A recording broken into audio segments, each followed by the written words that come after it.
마가복음 4장 35절에서 41절 말씀을 통해서 바다도 바람도 순종하였더라 라는 제목으로 말씀을 나누고자 합니다.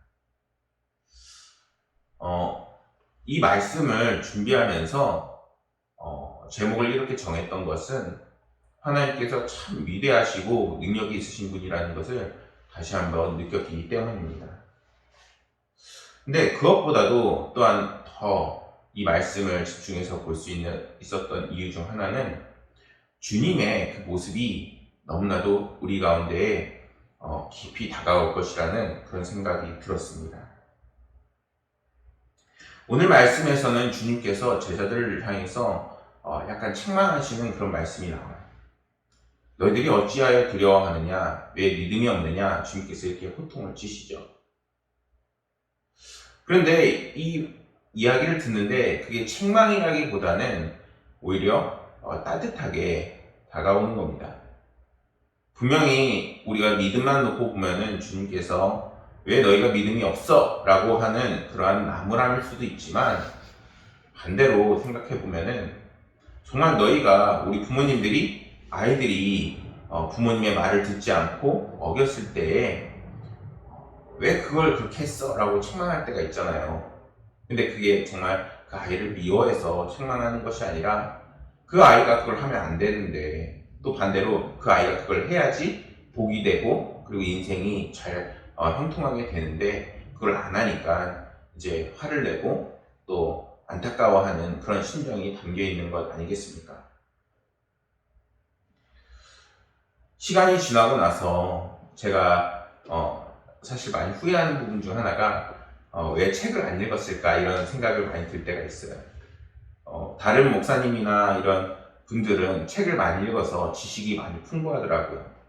그래서 이제 말씀을 전할 때에도 예화가 굉장히 잘 전해지고 그리고 그 예화가 굉장히 풍부한 거를 가끔씩 이렇게 보게 됩니다. 그러면은 이제 말씀을 전할 때 많이 어려움도 있고 그리고 이제 많은 예화도 찾아봐야 되는데 오히려 그것을 통해서 또 많은 은혜를 얻고 또한 예배를 준비하게 되는 것 같아요.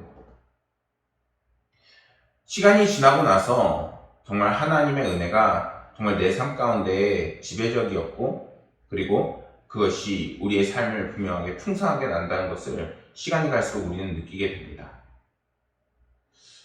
우리가 많은 어려움을 만나고 그리고 그 속에서 더욱더 주님으로부터 힘을 얻고 능력을 얻어야 되는데 우리는 그러한 삶을 더욱더 가까이 하고 또한 그것을 사모할 수 있는 그런 삶이 되어야 되는 것입니다.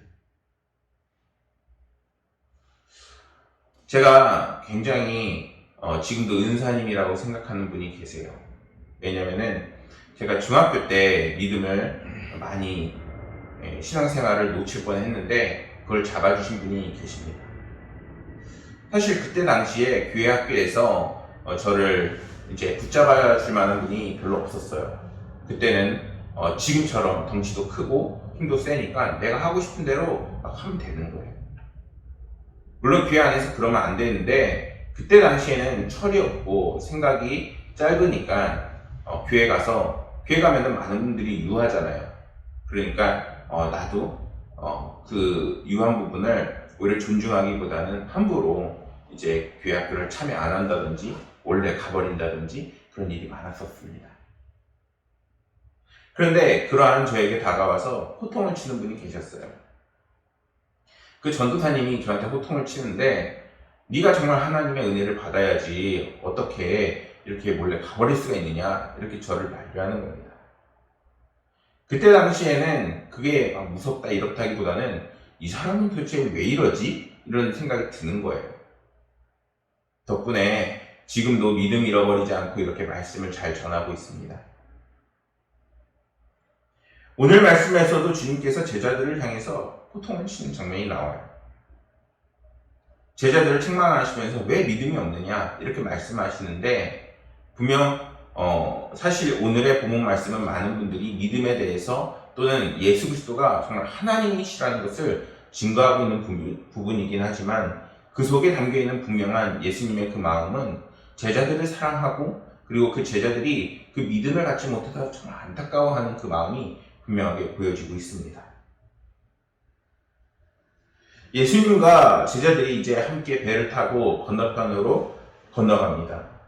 그런데 잘 가다가 이제는 운행 가운데 비바람이 불고 큰 광풍이 불어서 물결이 이제는 배 안으로까지 들어오게 됩니다.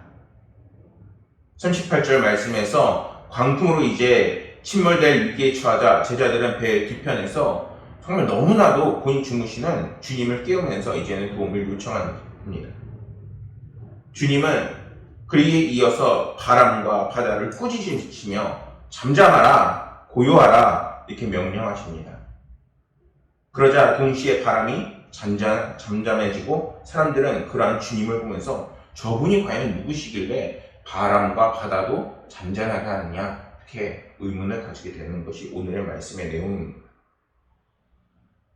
주님은 오늘 말씀에서 제자들에게 어찌하여 무서워하느냐, 어찌하여 믿음이 없느냐, 왜 책망하신 것일까요? 방금 전에도 말씀드렸듯이 다른 분들 같으면 우리에게 오히려 좋게 말했을 거예요. 동진아, 네가 믿음을 가져야지. 동진아, 오늘도 예배 드리자. 어쩌면 이렇게 좋게 얘기했을 수도 있어요. 사실 저도 이제 계속 시간이 가니까 그렇게 좋게 그리고 부드럽게 말하는 게 정말 좋아요. 그런데 오늘 말씀에서만큼은 그렇게 인자하시고 자상하신 주님께서 얼마나 이 상황에 책망을 하시고 그리고 제자들을 나무라시는지 모르겠어요. 제자들은 그것을 책망이라고 들었을까요? 제자들은 그것을 하나님의 원망이나 그리고 그런 채찍질로 들었을까요? 제자들은 자신의 생명과 같이 주님이 우리를 사랑한다는 것을 아직 잘 모르고 있습니다. 주님은 그들에게 두려워하지 말아라. 내가 너와 함께함이라. 그리고 언제 어디서든 제자들이 주님과 함께함을 잊지 않도록 분명하게 말씀하셨습니다. 그러한 주님이 오늘은 이제 책망을 하고 계신 거예요. 주님이 그들을 보셨을 때 가장 중요한 것은 그들이 잃어버리지 말아야 할 것을 현재 잃어버리고 두려움에 떨고 있는 것을 분명하게 지적하시는 것입니다. 그들이 잃어버린 가장 중요한 것은 바로 예수 그리스도입니다. 그들이 자신의 구원자가 되시는 주님이 바로 저 뒤편에서 그런 풍랑 가운데 주무시고 계시지만 그들과 함께 있음에도 불구하고 믿음이 연약해져서 이제는 주님은 온데간데 없고 그 풍랑만이 보이게 되는 것입니다. 만일 이들이 이처럼 심각한 위기에 직면했더라도 만약에 주님이 나와 함께 계시고 주님께서 분명하게 우리를 구원해 주실 거라는 믿음이 있었다면 지금 이들이 이렇게 우왕좌왕하고 두려워하고 염려하지 않았을 것입니다. 그들이 보인 반응은 전혀 주님이 보이지 않는 상황인 거예요. 빌립보서 4장 6절 말씀에 성경은 우리에게 이렇게 말씀합니다. 아무것도 염려하지 말고 다만 모든 일에 기도와 간구로 너희 구할 것을 감사함으로 하나님께 아뢰라. 우리는 세상을 살다 보면 정말 힘겹고 어려운 일을 만나곤 합니다. 심지어 그 힘든 일이 우리에게 우리의 심령을 상하게 하고 머리를 아프게 하고 심지어 이까지 아프게 하면서 정말 누워있고 싶게만 우리를 좌절하게 만들 수 있습니다. 사람들은 저마다 각자 인생에서 너무나도 힘겹고 어려운 고난을 만나게 될 수 있습니다. 그러나 주님은 그러한 문제와 고난 앞에서 우리에게 염려하지 말고 다만 하나님과 주님을 의지하라고 분명하게 말씀합니다. 그러면서도 주님은 이러한 말씀을 주세요. 마태복음 7장 8절에 보면 이렇게 말씀합니다. 구하는 이마다 받을 것이요 찾는 이마다 찾아낼 것이요 두드리는 이에게 열릴 것이다. 사랑하는 여러분, 하나님께서 우리에게 어떻게 우리를 대우하시나요? 그거는 우리를 너무나도 사랑하시고 또한 함께 하시면서 이제는 우리의 그 신음소리와 그리고 우리의 기도소리에 분명하게 응답하신다 말씀하십니다. 하나님의 응답은 과연 이루어질까요? 또 그 기도의 능력을 믿지 못하는 이들에게 분명하게 선포하고 계시는 것입니다. 반드시 하나님께서 응답하신다라는 믿음이 있으면은 오늘날에 있는 모든 문제들이 조금은 더 우리에게 작게 느껴질 것입니다. 그런데 지금 나눈 말씀만 보아도 하나님은 너무나도 섬세한 분이십니다.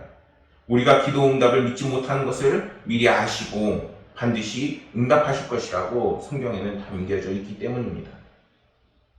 그렇다면 우리는 왜 염려하는 것일까요?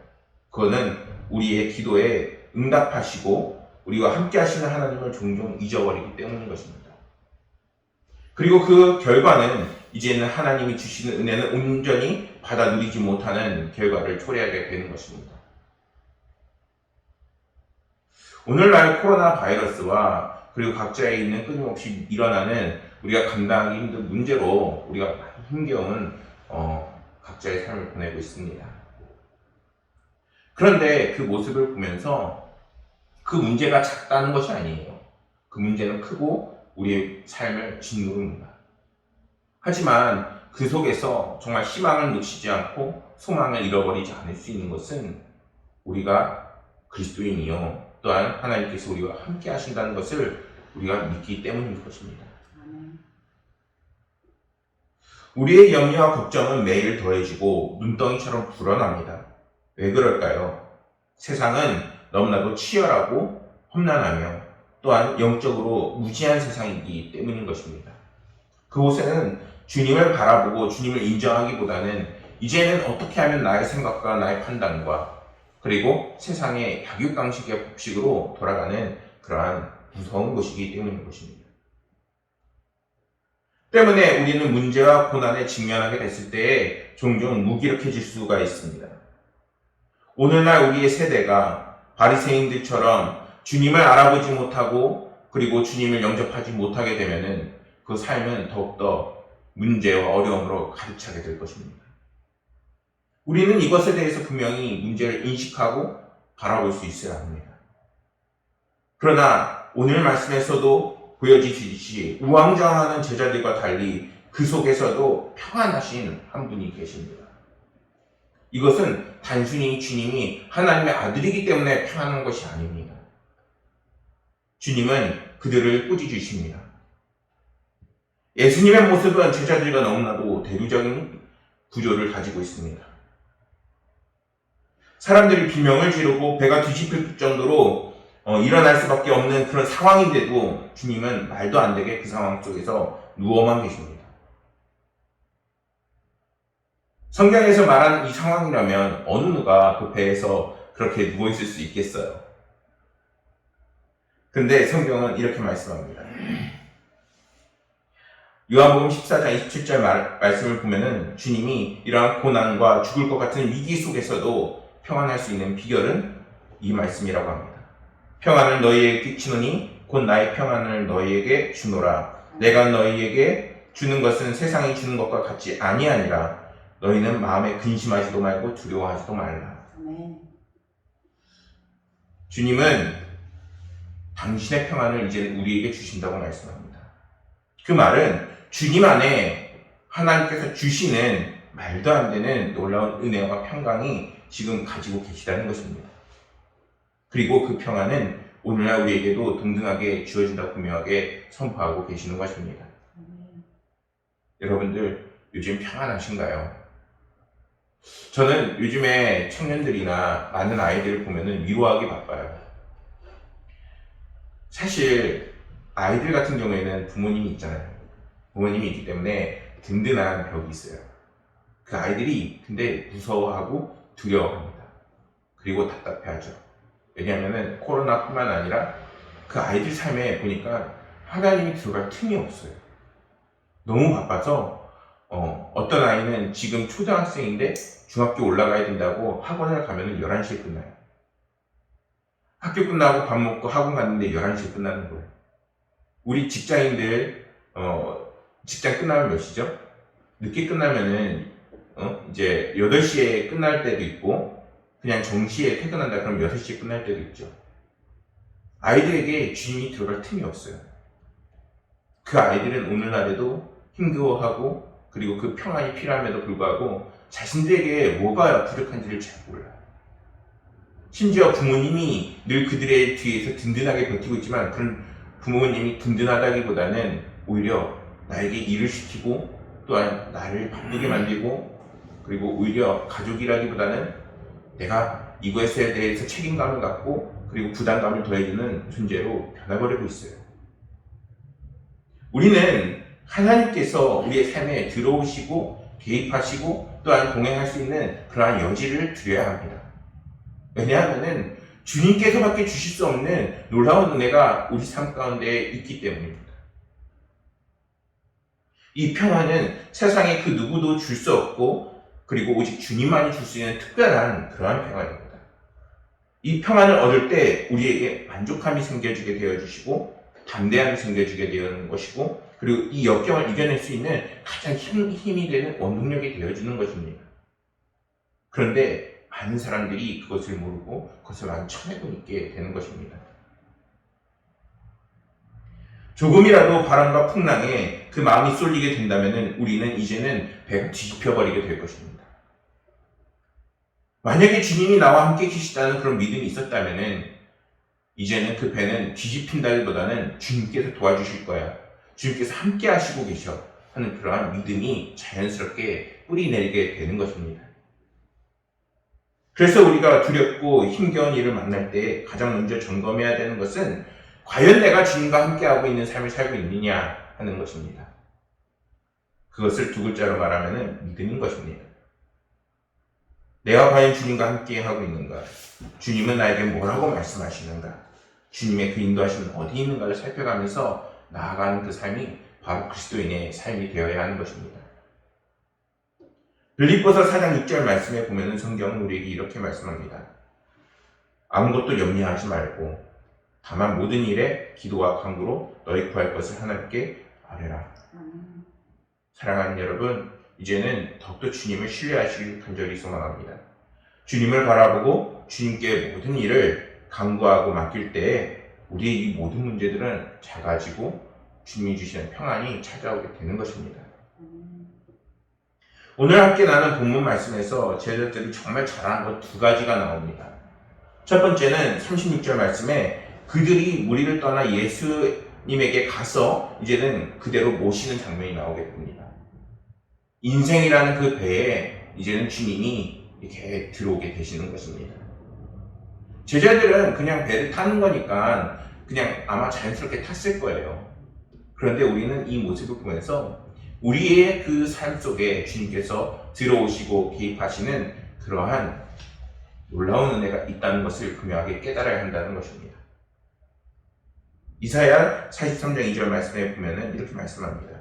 내가 물 가운데로 지날 때에 내가 너와 함께 할 것이라. 강을 건널 때에도 물이 너를 침몰하지 못할 것이며 내가 불 가운데로 지날 때에 타지 아니할 것이요 불꽃이 너를 사르지도 못하리니. 찬양 중에서도 낮의 해와 밤의 달처럼 언제나 우리를 눈동자와 같이 지켜주신다는 찬양이 분명하게 많이 있습니다. 우리가 위기를 직면했을 때 주님께서 우리와 함께 계시는 그런 상황이라면 그 어떤 문제도 우리를 좌절시킬 수 없습니다. 우리의 소망을 꺾지 못하며 이제는 주님께서 우리 가운데 좌절과 넘어지는 그런 상황 가운데 분명하게 붙잡아 주십니다. 얼마 전에 간증을 들었어요. 간증을 들었는데 어떤 분이냐면은 예전에 혹시 들어보신지 모르겠어요. 전신의 화상이 56% 절반 이상이 3도 화상을 입어갖고 이제 너무나도 고통스러운 시간을 보내고 이지선 장로님이라고 하는데 그분이 이제 나와서 간증을 하는 거예요. 그분이 간증할 때 이러고 듣고 있는데 너무나도 공감이 됐던 게 하나님께서 그런 고통 속에서도 이제 이지선이 장로님에게 끊임없이 나를 세울 것이고 그리고 귀하고 사랑하는 자녀라고 말해줬다는 그러한 간증을 최근에 듣게 되었습니다. 자신의 몸에 절반이 넘는 특히 얼굴까지 포함해서 삼도화상을 입었다면 어떻게 보면은 신앙을 가질 수가 없을 거예요. 왜냐면은 그 마음이 절망이나 좌절이나 그리고 또한 하나님을 원망하는 마음이 깃들 수가 있죠. 그런데 그분은 지금도 만약에 과거로 돌아갈 거냐 묻는다면은 돌아가지 않을 거라고 이야기를 해요. 왜냐면은 지금의 그 모습까지도 사랑할 수 있게끔 하나님께서 크신 은혜를 그 삶에 부어주셨기 때문이라는 것입니다. 우리는 하나님께서 우리의 모든 상황을 인도하시고 또한 승리하게 하시고 또한 풍성한 은혜를 부어주시는 분이심을 잊어서는 안 되는 것입니다. 우리가 싸우고 있는 이 세상은 사단 마귀가 권세 잡은 자이고 또한 그 속에서 우리는 끊임없이 영적 싸움을 해나가고 있는 상황이기 때문인 것입니다. 요한일서 3장 8절에 주님은 분명하게 말씀하셨습니다. 죄를 짓는 자는 마귀에게 속하나니 마귀는 처음부터 범죄함이라. 하나님의 아들이 나타나신 것은 마귀의 일을 멸하려 하심이라. 제자들이 우왕좌왕하고 두려워하고 그 속에 사단이 들어가게 되는 것입니다. 주님을 믿는, 주님을 바라보지 못하는 그러한 틈이 생기자 이제는 사단은 그 제자들을 가만히 놔두지 않습니다. 그러나 주님이 이제는 일어서서 그들을 책망하고 계시지만 주님께서 바람과 그리고 바다도 잠잠하게 하시면서 그들에게 믿음을 더해주고 계십니다. 제자들은 예수님을 깨웠습니다. 주님께 그 모든 문제를 의뢰하고 기도하고 그리고 이지의 모든 상황을 주님께 맡기게 되는 것입니다. 풍랑이 일어 당장 죽을 것 같은 저들에게 이제는 주님께서 나타나신 것입니다. 사랑하는 여러분, 오늘날 여러분들에게도 분명히 해결되지 않은 문제 그리고 너무나도 힘겨운 문제들이 있을 것입니다. 그러나 주님께서는 분명하게 말했습니다. 시편 50편 15절에 환난 날에 나를 부르라. 내가 너를 건지리니 내가 나를 영화롭게 하리라. 주님께서는 우리를 건지신다고 말씀하시고 우리의 심령과 우리의 모든 문제들을 이제는 하나님의 영광이 되고 영화롭끔 분명하게 이끄신다고 말씀하셨습니다. 중요한 것은 이제는 우리의 모든 문제를 주님께 의탁하고 주님을 바라보고 또한 주님께서 나와 함께 하시는 그러한 삶으로 더욱더 우리가 들어가야 하는 것입니다. 마지막으로 41절 말씀을 보면은 사람들이 깜짝 놀라면서 이렇게 이야기하죠. 저분이 과연 누구시기에 바람과 바다도 순종하는가? 그런데 이 말씀이 굉장히 두 가지 양면적인 말씀임을 우리는 볼 수 있어야 됩니다. 제자들은 이제 믿음이 더욱더 생겨가요. 주님과 함께 했고 주님이 어떤 분이신지 다시 한번 인지를 하고 그리고 이제는 더욱더 주님을 향한 그 믿음이 견고해져야 되겠다. 이렇게 결단하게 될 수밖에 없는 상황입니다. 그런데 반면에 사람들은 어떠나요? 주님이 주신 은혜와 사랑을 봤음에도 불구하고 그분이 하나님의 아들이라는 것을 아직도 인지를 못해요. 사람들은 주님의 그 능력을 보기 전까지 어떤 분인지 몰랐습니다. 심지어 보고 나서도 지금 의문을 갖고 있죠. 주님은 그러한 사람들에게 이제는 더욱더 말씀을 진행하시면서 이제는 우리의 삶을 말씀과 성령과 그리고 이제는 하나님 곁으로 끊임없이 돌아오라 말씀하시고 인도하십니다. 사랑하는 여러분, 우리가 정말 믿음 없는 그런 모습을 종종 볼 때가 있어요. 또한 실제로 우리가 믿음이 너무나도 작고 연약합니다. 그러나 주님께서는 오히려 그런 우리들에게 어찌하여 염려하느냐, 어찌하여 두려워하느냐라고 말씀하십니다. 왜 그러시나요? 주님께서 우리와 늘 함께 하시고 계시다는 것을 주님께서는 잊지 말라고 하시는 것입니다. 우리가 주님께서 늘 함께 하신다는 것을 알고 그리고 그것을 잊어버리지 않고 늘 주님 안에 거할 때에 이제는 주님이 주시는 평안과 은혜와 놀라운 권능이 반드시 우리 가운데 일어나게 될 것입니다. 주님은 말씀하셨습니다. 우리를 영화롭게 하실 것이다.